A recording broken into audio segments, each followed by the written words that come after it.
Good stuff. Hi guys, welcome Yeah, to part two of our look back in the archives and looking at I was going to say the older players, but I think they're going to kill me if I say that. I'm almost as old as them. Um, yeah, Skinner, you were just saying there on the break. 1975 was your first experience of national match play. yeah. To actually spectate at it, it was down in Douglas. It was tremendous. Andy Dempsey played. I think it was Pat Hogan. I think it's Margaret Hogan's brother. I think from Catholic Institute, and he beat Andy in the final. Now Andy would have been a raging hot favourite. He was at the beating Gus Carlin in the semis, and the Hogan chap beat Andy Doherty. I don't know whether you remember Andy Doherty from Portmarnock. He was a tremendous player. Never won a national title, but he was up there with the best. He won a few Munster titles I've or heard Leinster titles. Sorry. I've heard the name Gus Carlin, but I don't know him. Yeah. Well, Gus Carlin won the national match play in 1968, and he won the national stroke play 74 and 75. He won it in 1974 down in Mellows in Galway, and in 75 he won it up in Sea Point in Louth. Yeah. He was a member of the Luton club. Then he went to RGSC. He was a tremendous player, brilliant player actually, And He won the played- Talbot as well, didn't he, Skinner? I think he won the Talbot. he won the first Talbot. televised. Yeah, he won the Talbot Classic. The Talbot Classic that was televised. I think he beat Andy Dempsey in the final of that. That was over in RGSC, the old RGSC. You wouldn't remember that, Frank. It was a tremendous course. John, do you remember the old RGSC? I do indeed. I was at that Talbot Classic. That was a phenomenal event as well. I think there was a ladies' tournament the same day as well. But yeah, Gussie beat Andy in the final. Gussie was absolutely tremendous. And Anthony, your first ever inter-county win, I think, with Dublin in '83. Gussie was winning it, I think, for the seventh time with Dublin, but you were both on the same team at Navan in '83. And I think, John, you were on the Cork team that was runner-up that day. So That's correct. Gussie was just phenomenal. Yeah. Yeah, John would have known Gussie. He might have played with him a bit, And then, I there was... wouldn't have known him. I wouldn't have known him that well, but when I was coming in '83, Gussie nearly finished up in '84, '85. yeah, he finished soon after that, Yeah, he did. But we all knew. He became a great of him, golfer, I think, at was it Beach Park? Played to a good standard of golf. Then he made a bit of a return to pitch and putt at one stage, and very briefly, I think, did he around the turn of the millennium? He came back briefly to pitch and putt, but he didn't stay. He did, yeah. He came back for about probably 3 or 4 months. Yeah, but I think the golf was it was gone into the golf at that stage. I think he became their competition secretary. I think he was their captain of their club one year as well over there. He would have been great friends with Pádraig Harrington's father-in-law, Dermot Cregan, who also won a national title, by the way, an intermediate national title. Pádraig Harrington's father, for those of you who don't know, or father-in-law who don't know that. Yeah, he was a great friend of Frank Smith as well, our late lamented pitch and putt president and colleague of mine on the NEC. Dermot, I think, won the intermediate in about '63, playing at Glenanne, was it? Yeah, from Kimmage. Glenanne, yeah. And Gus was originally Glenanne, and so was Frank Smith. They were all Glenanne players. And Frank, I think Frank was runner-up in the national stroke play, I think, down in Castle Island around 1970. Frank Smith, he was a player and won, I think, Leinster match play and Leinster stroke play. Frank was a phenomenal player in his younger days. Lucan, actually. I remember him winning that. Frank was a brilliant player, yeah, top class. We also then you mentioned David Hayden. He was an unbelievable player. The background at the moment that Frank said he's playing is the '87 playoff with him and David Granger. Yeah, I'm not too sure. They were both out of the same. Yeah. That's David Granger. Yeah. Yeah. They're both out of the same club. As a matter of fact, how strong that was.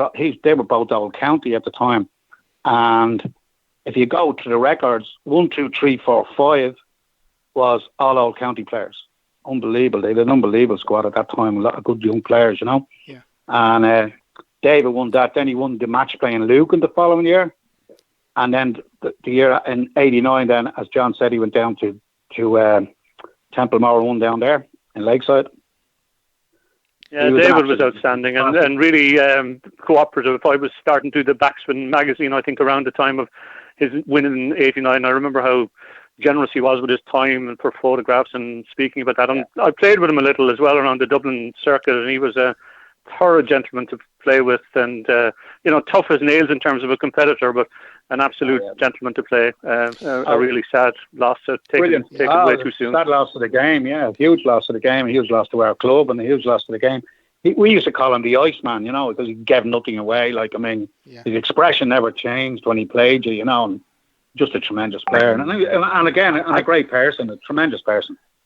I think he was the first guy actually to retain the match play in a long, long time. I know Ray Murphy went on afterwards and won it numerous occasions, but Davy Hayden, I think, in the 80s was the first guy to do it in 15, 20 years.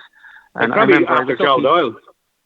Possibly, yeah, because he played James Angland from I remember James up Angland in the final.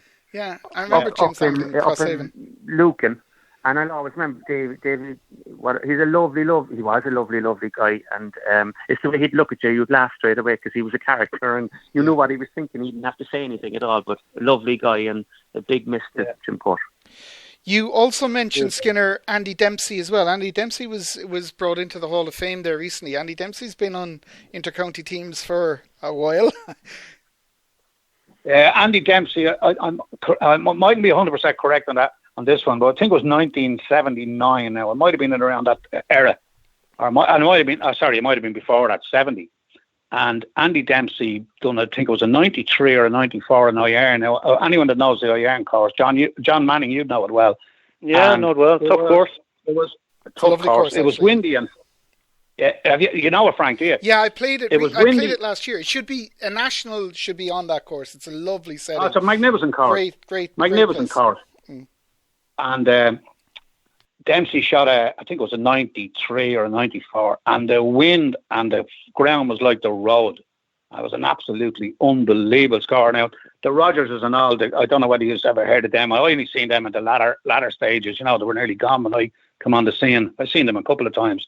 Kevin, Bernard and Liam, and they were shooting like 102, 103, and they were congratulating each other. And I think Andy shot 10 shots clear of it. It was an unbelievable score for Kildare in that year. Anyway, I don't think they won it. I think the Dublin team won it, but it was an unbelievable. At that time, there used to be a prize for the best individual. Yes, he won that a few times. He won that a few times. He did. Andy was a great player. I think we were discussing. Players. We were discussing players there at the stroke play. I think John might have been with me down in Royston this year, and name your top 10 players. You see, back then he would have been obviously in the top 10, but times have moved on. That's probably 40 years ago. So okay, let's. But he won 5 Leinsters. Let's stick on that point. Let's stick on that point for a minute. Sorry, John. Please keep going. John. Yeah, sorry. I in 1984, I was picked in the Irish team, and I was paired with Andy Dempsey. And at that stage, I was a raw young fella, and Andy was a seasoned campaigner, should we say? But he was a joy to be around, and what a great man to socialise as well after around the pitch and putt. A great character. Great character. Sorry, Frank, back to you. No, you're fine. But there was a discussion that I was talking to Trevor and a few of the guys that we were going to do a poll of, your top 20 players of all time and who would make that list. Now, obviously, when you talk about the Andy Dempseys and the Gus Carlins and even the Mick Forrests, who were huge icons of the game, nowadays people might not be familiar with them or know who they were or what their achievements were. So it's quite difficult to do a comparison over the years. I'm going to ask you all a question now, right? Was the standard better back in the early 80s? The course conditions were obviously different with watering and equipment is slightly different now as well. But were they better? Who's better?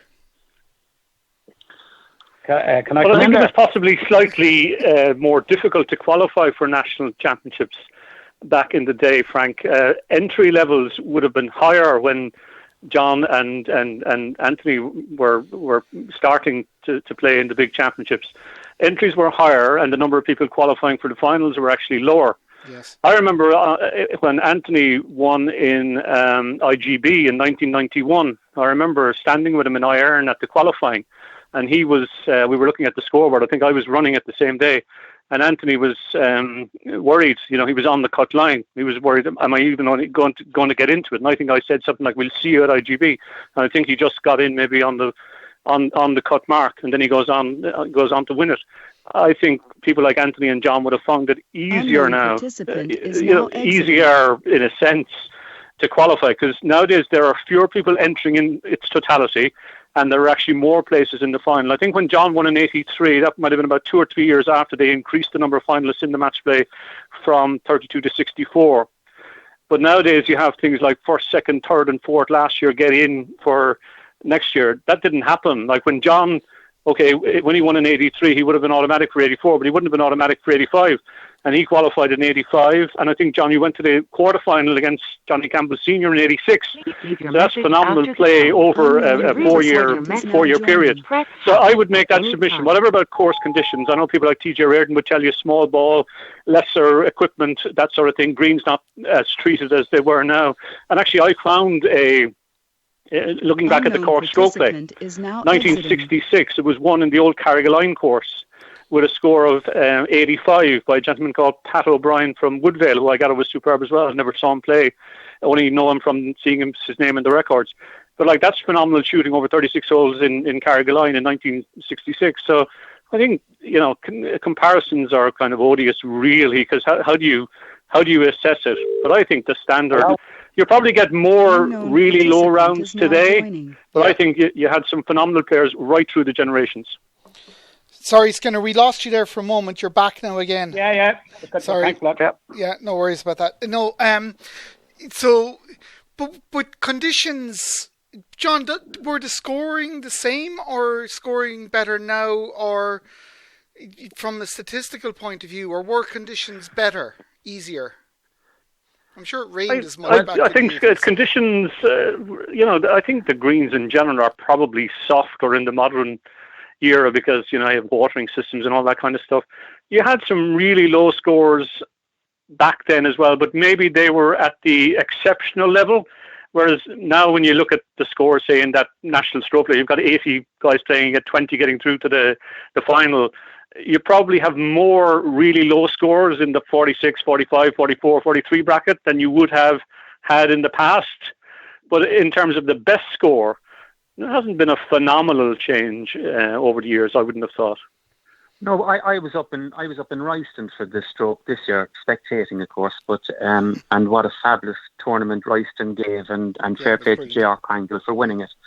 But it reminded me of my time way back in the 80s, the standard, because people were getting the odd 4 because the greens weren't holding as much, and I thought it was better spectating because for the final 18 holes, I think you had Fleming, you had Kringle, and you had Brian Delaney, and I think each one of them got a 4, and maybe JR didn't, but the standard was not as great as the norm because the greens are a bit tougher, and we were seeing the top players in the game chipping a ball, because I don't think we see enough of that today because the greens are too soft, and we only see them pitching and putting now. I know the game is only pitch and putt, but there should be chipping involved as well.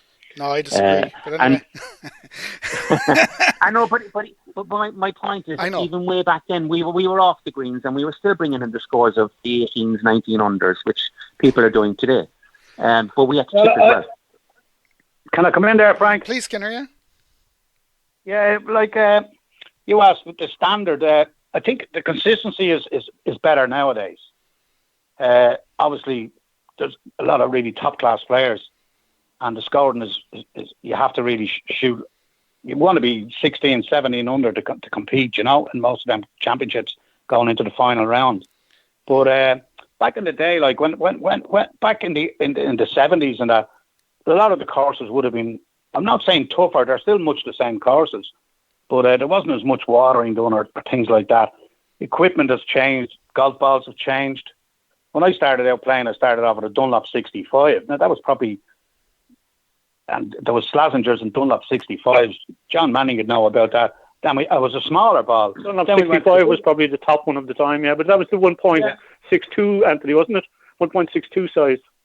Yeah, and then we went to a bigger ball then. And we had to adapt to the bigger ball, and it took us all a little bit longer to adapt to that ball, but we did adapt to it, And of course, courses improved. I think the standard of courses has improved immensely now in the past 10, 15 years. Greens are everybody is on a wavelength with. They seem to get professional help, or they have fellas doing it properly. You know, and machinery has changed, fertilizers have changed, golf pitch and putt equipment has changed. I mean, the clubs now. I hear the lads talking about bounce on the club. You know, there was no such thing as a bounce on the club when I started the game. You know, and the technology that they have nowadays. You have lads with these fat grips on their putters. You have all these technical things brought in. They can analyse all this, can analyse your swing. You can do everything, you know what I mean? If you wish, if you're that way inclined, you know. And I think the consistency levels is fantastic, though. I mean, the standard, it's like watching the lads playing the darts, 180s, you know. It's like a game of darts when the conditions are calm and the ground's a little bit of giving it. Watching these fellas perform, you know, if you're not putting well, you're not in the game. It's as simple as that, you know. John O'Leary, you went missing for a couple of years. I know that you're back now playing the game as strong as ever. Is it hard to come back? Well, I was out of the game for 17 years, Frank. I had another love in my life. Not my wife. I had my wife, of course, but I had soccer as well. Yes, yeah. I football as well, and I loved the soccer, and I probably stayed away from the game too long because it's only through my son David, who wanted to get involved in pitch and putt. Yeah. He said, "Come on, Dad, we'll go up," and we did. And I realised I lost out an awful lot because the friends that I met in pitch and putt, they're lovely people playing pitch and putt, and people must remember that. And people are talking about equipment, courses, whatever, but the people that play pitch and putt are still the same. They're lovely people, and they're nice to be around, and I'm really enjoying it since I came back. Only sorry that I didn't come back a couple of years prior to that, but what can we do? But yeah, enjoying life and enjoying pitch and putt, and struggling to be there and thereabouts with the top, but still enjoying it. Didn't stop you beating me in the Cork match day in Rock Lodge last year. But, I say you enjoy that. Some of us didn't. We're all after one nice 36 holes. Like. You can't be good all the time, Frank. No, yeah, that's the motto of my life. Guys, just briefly before we finish, lady players from the past who have struck a chord with you, who were exceptional. Obviously, Ger Ward's span in the game has been absolutely phenomenal. Does anyone remember Claire Keating? Yeah, I remember slightly. I don't think I ever really saw her play at her best, but I do remember her being around the circuit when I started in Cork. But of course, her record stands for itself as well. It speaks for itself. And I go back to my point. It was possibly more difficult for her to amass her Hall of Titles, because I think there would have been many more top lady players. Geraldine has a relatively small panel of players to compete with, not in any way taking away from Ger. She's been phenomenal over 35 years. But maybe Claire had more top players against her every year. But yeah, Claire was exceptional. John O'Leary? Well, I remember Claire. I barely remember Claire in '78. I think the Irish ladies match day was on in Dunlops, and I was a young fella in juveniles, and Claire was beaten, I think, in the quarterfinals. But Mildred Doyle won it. Now that's a name from the past, but Mildred Doyle. She was Shandon, yeah. Yeah, she had some pitching style. She was some player, but of course, in later then, of course, you'd Eleanor Walsh and Breda Lanigan, Anne Gannan, another great player, and of course Norma O'Brien, Liam O'Brien's daughter, Norma, who won a couple of Irish stroke players and won a couple of inter-counties for Cork as well. But yeah, they're all she's a loss for the game as well. Of course, she's married to William Hill, who won an Irish stroke down in Waterford. Yes, I remember it. Ferrybank. Yeah, where you missed the playoff by a shot, John, I think, was it? Correct. And did Mick Forrest miss the playoff by a shot as well? And Gus Carlin chipped in on the 36th hole to make the playoff. Gus wasn't there in that. Or not, sorry, not Gus, John Carroll. Well, John definitely in St. Lomans when Anthony won his first national stroke, Forrest was one out of a playoff there. I think he'd have put in the last to tie Anthony. After Anthony's phenomenal power on the 36th hole, after nearly going out of bounds and holding putt and leaping in the air, balls, tees, marks flying in all directions. I tried to get them to call that whole Skinner's Leap afterwards, but they wouldn't. And then the course closed down. But Mick, I think, was just one out of that playoff, or sorry, what would have been a playoff. Yeah, we're talking about ladies players there. Skinner, none of you mentioned Teresa McGuigan. She would have been Shandon as well. She was an unbelievable player as well. I think I've seen her winning an All-Ireland stroke playing Lucan one year, 76 or something like that. And then we had Peggy Campbell from Glenville. Oh, yes, Phil's wife. Peggy Campbell, yeah. What a player she was, you know.